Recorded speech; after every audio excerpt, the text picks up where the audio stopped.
ఇక మనం దిగడమే పీక్లో అయితే దిగాం. ఎందుకో తెలుసు కదా మనకేంటో. ఇక ఆ దూలతోనే మనమైతే వీడిని చంపేసి ఇక ఇంట్లోకి అయితే వచ్చా. కానీ ఇంట్లో అయితే ఎవడు లేడు. బయటకు వచ్చి చూస్తే అయితే మనకి ఒకడైతే కనబడ్డాడు. ఇక వాడిని అలా లేపేసి ఇంట్లోకి అయితే వచ్చా. ఇంట్లో అయితే ఒక ఊకంగ్ తాత అయితే ఉన్నాడు. మనం వాడిని వేసేసేలోపు అయితే మనల్నే వాడు వేసేసాడు. వేరేకి వెళ్తే కానీ నాకు లూట్ దొరికేది. కానీ మనం ఇటే వచ్చాం.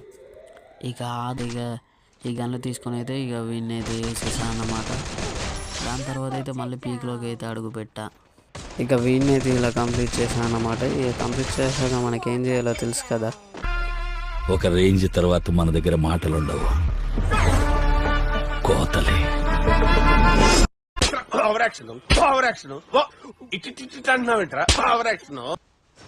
నేనైతే మెడికేట్ వేసుకునే టైంలో అయితే ఇంకొకటి వచ్చి మళ్ళీ గెలికాడు. నేనైతే దాని తర్వాత గ్లూవల్ కవర్ తీసుకొని మెడికేట్ వేసుకోవడం అయితే మొదలు పెట్టా. ఇక వాడైతే గ్లూవల్ దగ్గరనే ఉన్నాడు. దాని తర్వాత కొంచెం అయితే ఆ బాంబులతోనైతే నన్ను అయితే లేపేసేవాడు. ఇక నేనైతే కవర్ తీసుకొని మళ్ళీ మెడికేట్ వేయడం మొదలుపెట్టా. దాని తర్వాత వాడు బండి వేసుకొని వచ్చిండు. నేనైతే వాడిని అయితే లేపేద్దామని దగ్గరికి వెళ్ళాను. ఇక రష్కి వెళ్ళి కొట్టేసేలోపు అయిందా? బాగైందా? ప్రతిదానికి ఓవర్ ఎక్స్ప్రెషన్. కోతలే.